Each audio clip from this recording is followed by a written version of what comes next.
It is estimated that 1/3 of all projects are never completed. The internet is full of cars being sold in a disassembled state with boxes of parts that supposedly represent 100% of the car. There are many reasons why these projects fail, but that is not the issue here. The issue is, how do these cars go back together? No one starts a project expecting failure, but it happens. How will you remember how the car goes back together? Once the project has been specified, but before the first part is removed, project organization must be addressed.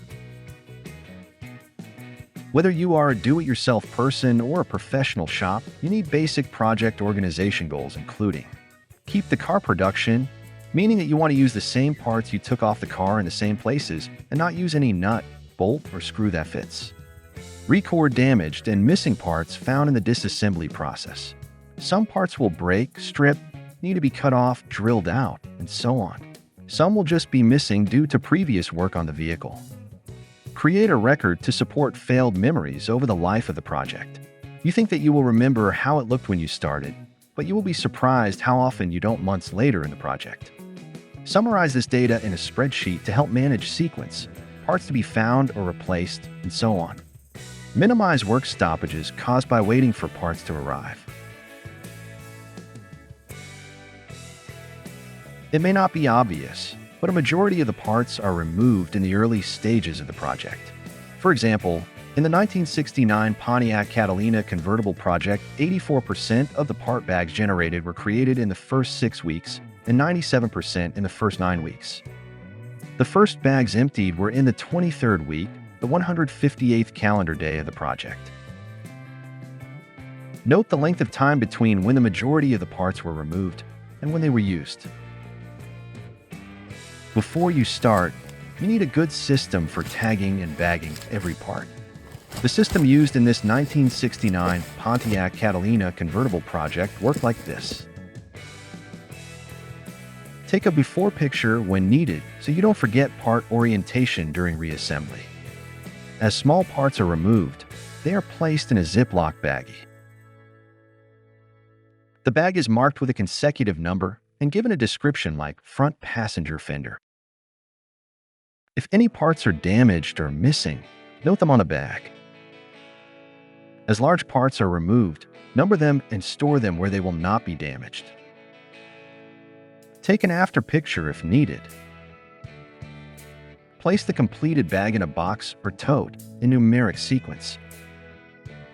Store the boxes/totes in the shop area, but out of the way. If more than one project is underway, indicate the car on the boxes/totes. Make an assessment for the condition of the parts and what will be required to reuse them.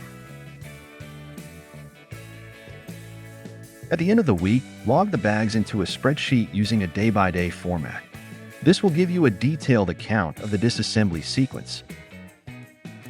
Include all bags created. Reference any pictures taken during the process. Reference broken and missing parts found. Highlight these so they can be sourced and ordered. As new and replacement parts come in, take the time to find the bag containing the old and add the new. Reference parts that you didn't know existed. These may be hard to replace. Identify parts that need some rework. This will produce a schedule for that work. If this data is stored on a shared drive like Microsoft OneDrive, then it can be accessed from a smartphone in the garage or anywhere else as questions arise. Note that disassembly is an opportunity for scope creep. Scope creep is adding tasks to the project after the initial plan has been started that adds more time and money to the project. It starts innocently, like, while I'm in here, I might as well fix, or finding a minor issue that cascades. When you see each part up close, you need to assess how it will look against new paint. Deciding to replace functional parts for aesthetic reasons will depend on your budget. Generally, you should replace the part now, instead of later, if it is within your budget. Granted, if you have the skills to rebuild a car, you may not know Microsoft Excel. If you don't, find someone close like a spouse, child, grandchild, or neighbor that does and get them involved. In reality, you could skip the spreadsheet and just manage directly from the bags in a handwritten system.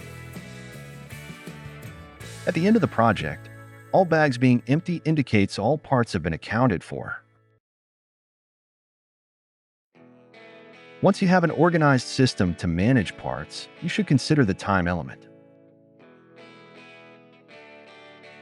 Please be sure to watch Part 3, Underestimating the Time Element.